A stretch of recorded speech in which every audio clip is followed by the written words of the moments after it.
Hey guys, it's Ron Klotchman, Los Angeles Realtor. Trying to get a good shot here. Hat hair, no way. Anyway, boy, I'm just all messed up here, aren't I? Okay, so tonight I'm going to show you a little bit of Bundy Drive, or Bundy in West Los Angeles, and a little bit of the surrounding streets, and more importantly, I'm going to show you the condo where Nicole Brown Simpson and Ron Goldman were murdered on June the 12th, 1994. Now the facade, the outside facade where the walkway was, has been changed, and the, the address has been changed to 879 from 875 to by the newer owners. Oh, here comes somebody. Hold on. Just can't get a minute's privacy, can you? And they had a mean-looking dog too. Anyway, like I said, the address has been changed to 879 from 875 to protect the owner's privacy. But those of us in the know, and there's a lot of people out there who know the correct address or where it all happened. So first, actually, I want to start in the back. We're going to go back to the alley off Dorothy Street, which is the intersection of Dorothy and Bundy, and I'm going to show you a couple things there, and then we'll just come around to the front. So without further ado, let's turn around. Well, actually, so you're saying, why is this guy doing this at night? Can't he do videos like every other person in the bright sun of day? And my answer is, no, I'm not like every other person. I don't want to be like every other person. I don't want to show you things during just the day. As you can see, look, it's night and there's already, there's a second person walking a dog back there. It's a very busy street. And there's a lot of cars and there's a lot of foot traffic and there's a lot of people around, and it would hinder our viewing. And also, this is the way it was the night that the murders occurred. This is Dorothy Street, by the way, so we're also getting a look at these very lovely homes and condos here. So the theory, obviously, O.J. Simpson was tried for the murders and found to be not guilty. Everyone has their own theories. Many people believe O.J. did it. Some people believe O.J. did it with someone else, like his son, Jason. I met a individual and spoke with him who claims that Jason had very dubious whereabouts for a dubious explanation for his whereabouts that night, and that Jason has a condition known as intermittent rage disorder, and that he was the real killer or assisted in the killing. There are people that think Glenn Rogers, serial killer Glenn Rogers, who had supposedly some connection with Nicole and with O.J., killed Ron and Nicole. He was supposed to go there to scare her at O.J.'s behest and maybe take some jewelry, or take back some diary that he had of that she was keeping of her drug dealers that O.J. wanted back. I mean, all kinds of theories. And we don't know.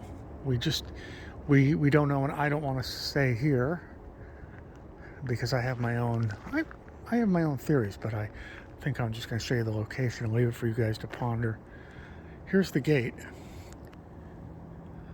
It's now 879. This is the gate that was 875. So the reason I'm showing you this area, folks, is because it's speculated that the killer, and the prevalent theory is that O.J. himself brought his Bronco back here into the alley, parked here, and later they found little things like bits of coins, and they said that it looked like someone might have been rifling through their pocket.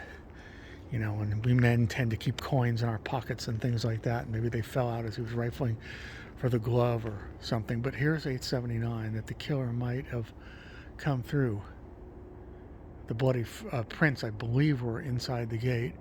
That's the upstairs of the condo. Must have been where the kids were sleeping. And then, of course, if it were O.J., he would have zoomed off through the alley here and then continued on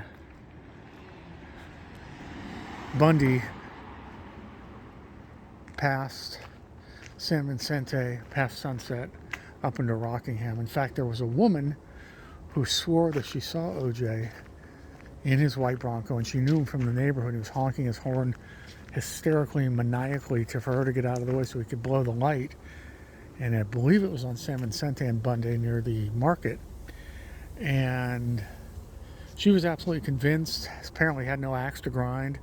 Unfortunately, her testimony was unable to be used in court. I don't recall her name. I knew it for a while, but her testimony was not able to be used in court because she sold her story to a tabloid. And that time it was the National Enquirer.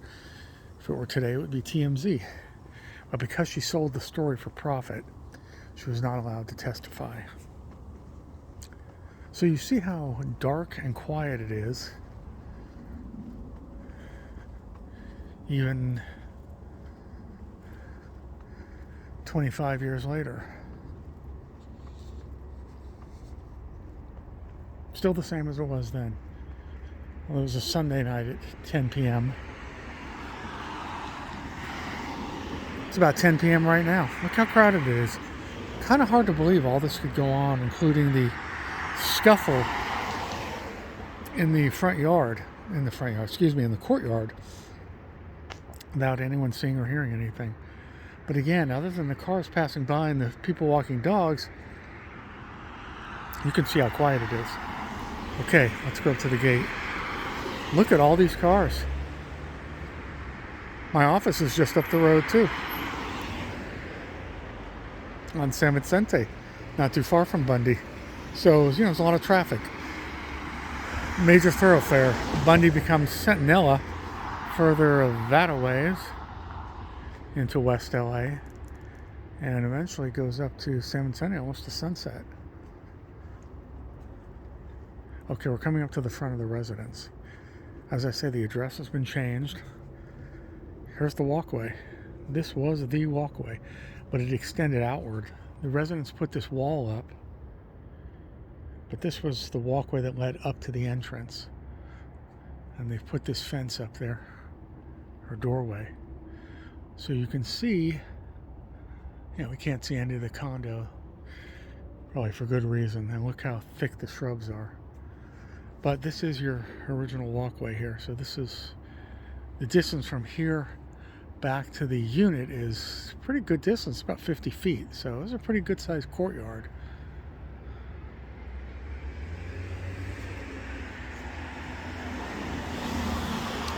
Probably cameras looking at me as well.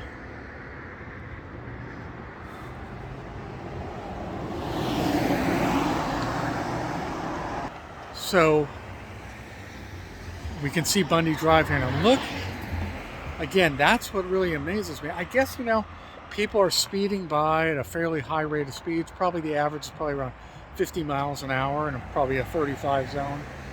And I guess people are driving by, blaring music, doing their own thing, and they're not going to notice what's going on in the courtyard there.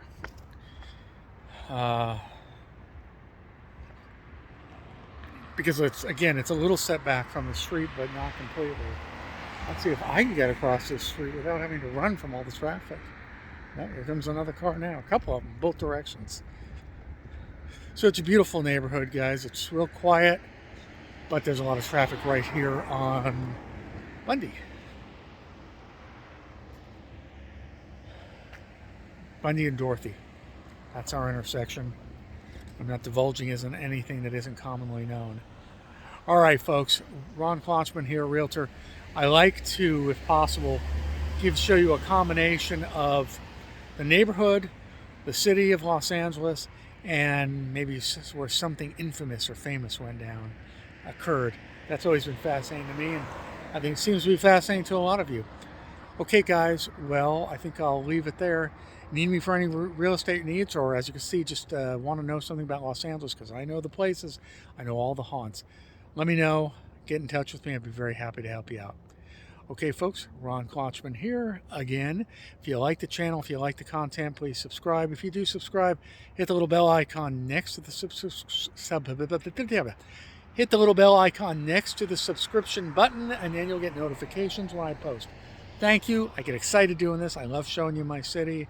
If you'd like to live here, or if you're selling your home here and you're moving somewhere else, I'm the one to do it for you.